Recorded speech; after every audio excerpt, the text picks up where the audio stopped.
Nagpupuri kami sa'yo, Panginoong Jesucristo. Nagpupuri kami sa'yo, Panginoong Jesucristo.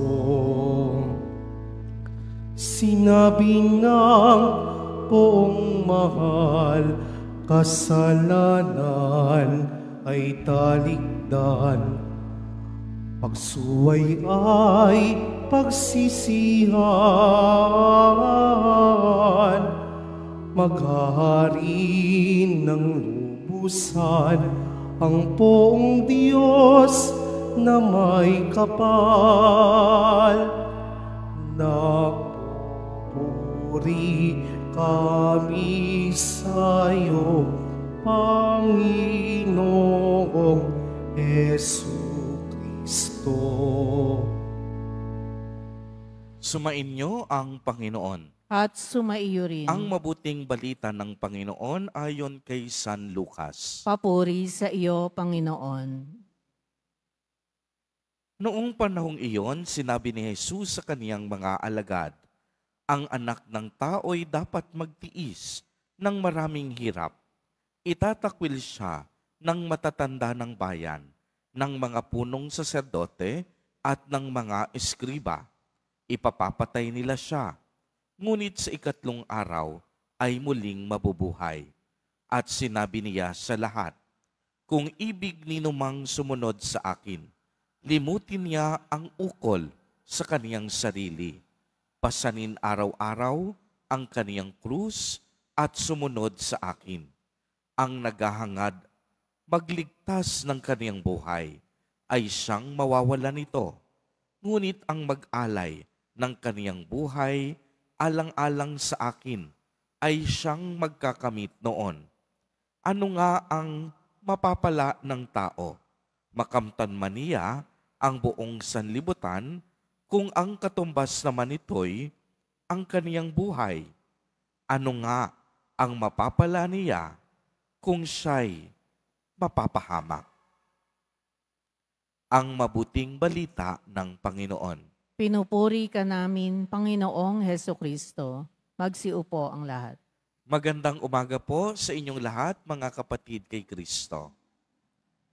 Sa lahat po ng ating mga taga-subaybay, sa iba't ibang online platforms, at sa lahat ng ating mga kadiboto, sa iba't ibang panig ng Pilipinas, at maging sa buong mundo, kung saan tayo ay naaabot ngayon ng ating live streaming. Mapayapang umaga din po sa inyong lahat. Mga kapatid kay Kristo, habang tayo po ay nabubuhay sa mundong ito, tunay ngang walang pwedeng makatakas sa mga problema, hamon, at mga pagdurusang kaakibat na ng ating buhay. Bawat isa sa atin may kanya-kanyang pasanin. Bawat isa sa atin may kanya-kanyang krus na dinadala. Sa ating ebanghelyo sa araw na ito, maliwanag na ipinahayag ng ating Panginoong Hesukristo na nauna siyang nakaranas ng mga hamong ito. Sinabi niya, ang anak ng tao'y dapat magtiis ng maraming hirap. Itatakwil siya ng matatanda ng bayan, ng mga punong saserdote at ng mga eskriba. Ipapapatay nila siya, ngunit sa ikatlong araw ay muling mabubuhay. Kung babalikan nga po natin ang buhay ni Jesus Nazareno, kinapuutan siya ng mga Hudyo at Pariseyo. Inusig siya ng maraming tao. Pinaratangan siya ng maling akusasyon. Pinahirapan siya sa pamamagitan ng pagpasan at pagpako sa krus. Sinaktan siya ng mga hampas ng mga tao. Hindi po isang payapang buhay ang naging karanasan ni Jesus Nazareno. Nakipamuhay siya sa ating paghihirap. Sinuot niya ang damit ng ating pagdurusa. Hindi siya natakot maranasan ang bawat kirot at hapdi na dulot ng ating pagiging makasarili. Kaya pinapaalalahanan tayo na huwag tayong bibitiw sa anumang hamon ng buhay. Maging matatag tayo sa bawat pagsubok. Huwag na huwag tayong susuko. Ialay natin ang lahat ng ating paghihirap sa Diyos. Makakaasa tayo na ang bawat paghihirap natin ay susuklian ng kaginhawahan ng Panginoon. Batid niya ang ating mga ginagawang pagtitiis.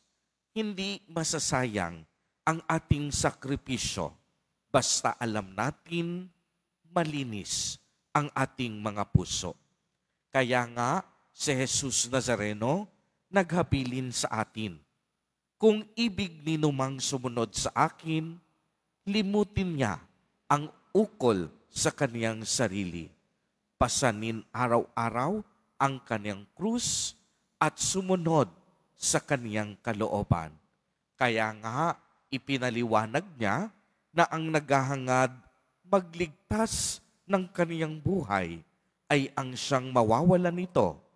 Ngunit ang mag-alay ng kaniyang buhay alang-alang sa Diyos ay ang siyang magkakamit nito. Mga kapatid kay Kristo, inaanyayahan tayo, ibahagi natin ang ating pag-ibig sa Diyos sa pamamagitan ng pagmamalasakit at mabubuting gawa para sa kapwa. Huwag tayong susuko sa ating mga pinagdaraanan. Laging nariyan si Jesus Nazareno. Tutulungan niya tayo. Sasamahan niya tayo. Amen.